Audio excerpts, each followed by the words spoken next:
to see after the break. And we welcome you back live now inside the booth alongside Charles Davis. I'm Brandon Gaudin, set and ready to rock for the third quarter.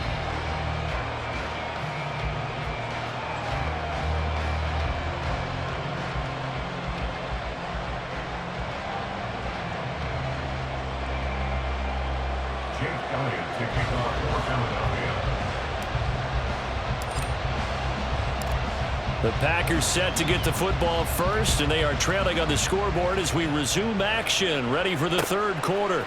Returnable here for Hester. And they'll start this drive just across the 30. Pretty nice work on the return. At their own 31-yard line.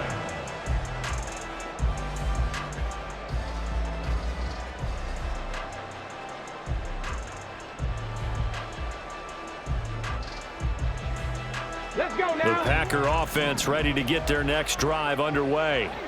This offense, Charles, had a strong first half throwing the football, at least in terms of yardage, but that hasn't translated so far on the scoreboard as they begin the third quarter here, trailing and looking for a little moment.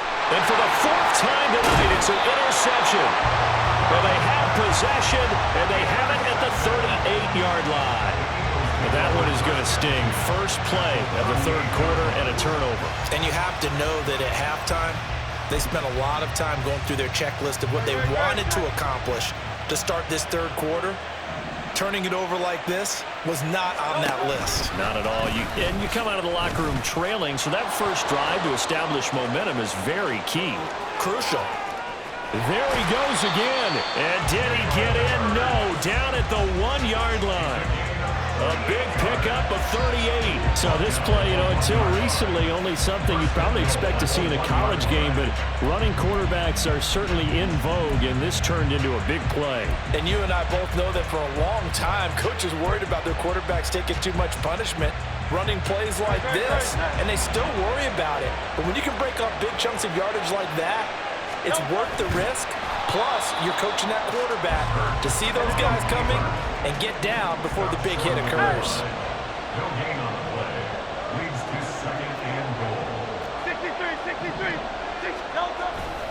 Tomlinson hammering for the goal line. He loses the football. Could have been a costly mistake, but as it turns out, they keep possession. You can't give away these types of opportunities in the red zone. And I'm sure that was flashing through his brain as the ball escaped his hands. Fortunately for him, able to get picked up by his team, fumble recovered. They still have an opportunity deep in the red zone. They lost 2, and it brings up 4th. It's interesting where we are in the game now. The analytics folks, they might tell you to kick the field goal and make it a 2-score game. But you have to wonder if emotionally they're thinking, let's go for the touchdown and try and slam the door.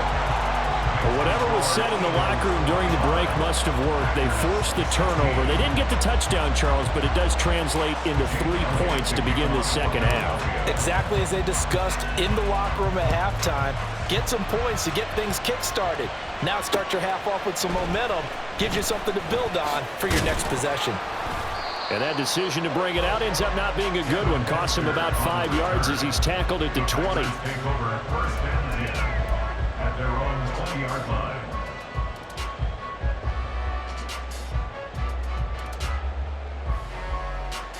About set to get this drive started. The Green Bay offense at the line.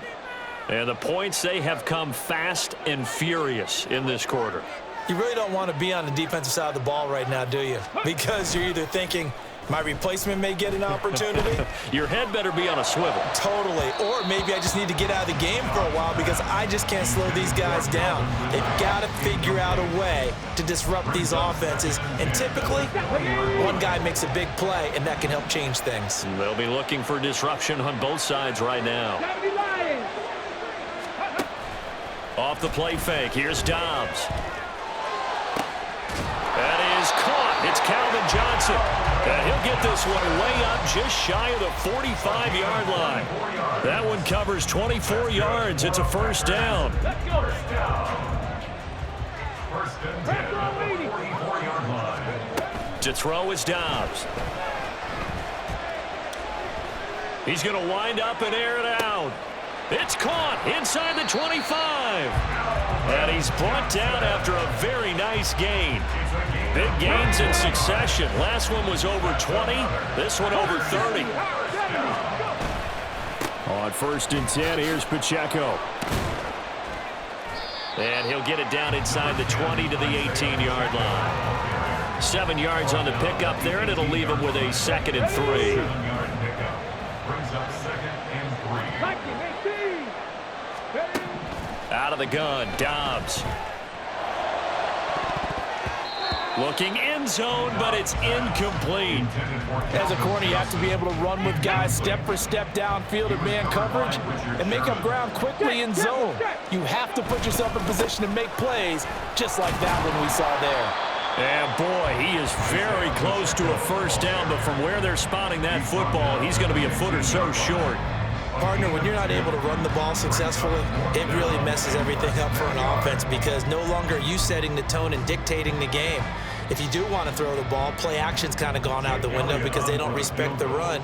And last but not least, you don't get to dictate it all when you want to throw the football, and that really hurts you as an offense.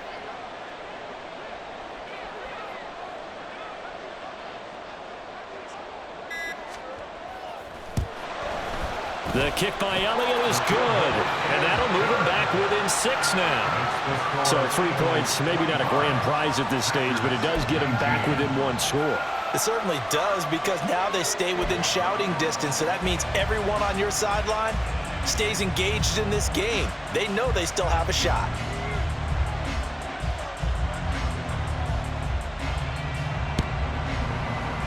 And the Eagles dodge a bullet. They cover it up. I know they're down, but starting the 3rd quarter there with the onside kick, what'd you think? Well, I think that they're looking at it as we may not have as many possessions in this game as we want. There may be that sense and that feel that they've got to go ahead and make something happen. Steal a possession, try and steal some points, and get themselves right back in a position to try and win the game. Now Tomlinson on 1st and 10. And he's free going down the left side. It's a foot race. Touchdown, Philadelphia. LaDainian Tomlinson, 43 yards. And the Eagles are able to extend their lead in the final seconds of this 3rd quarter. Well, I guess when you look back on it, it was just a matter of time until he popped a big one like that. And, you know, at halftime, you and I discussed it. They had done a nice job on him in the first half. But there were a couple of occasions where it felt like he might wiggle out of traffic and take it to the house. Finally here in the 2nd half, that got done.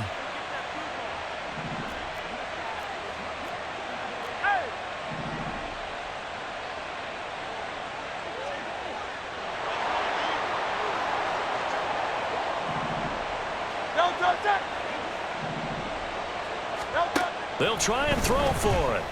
Eluding the pressure right. So unable to throw it in for 2 from the 2. Let me ask you, as a former DB, what changes there around the goal line on a 2-point conversion as far as how you're defending it? You just make sure you never back up and you never retreat. You establish yourself really on the line of scrimmage, put your heels on the goal line at worst. And if they're going to throw the ball, make them throw it over your head because they're going to run out of space because of the back of the end zone. Never let a guy catch one in front of you. At their own 21-yard line. The Packer offense ready to get their next drive underway. And last time able to get 3. It's not what they wanted. They wanted 6, but they got at least something. They mustered something out of the drive. They'll take it. And now here is another interception. And the Eagles come up with a late turnover. But it will probably only...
Hurts and the Eagles come up here 1st and 10 at their own 22.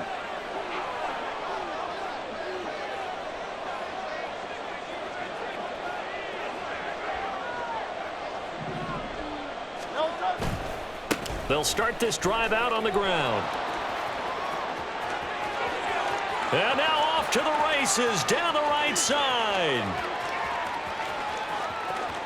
And he'll take it into the end zone for an Eagles touchdown. LaDainian Tomlinson, his 2nd touchdown of the night. And the Eagles have put this one to bed here in the 4th quarter. And that run massive.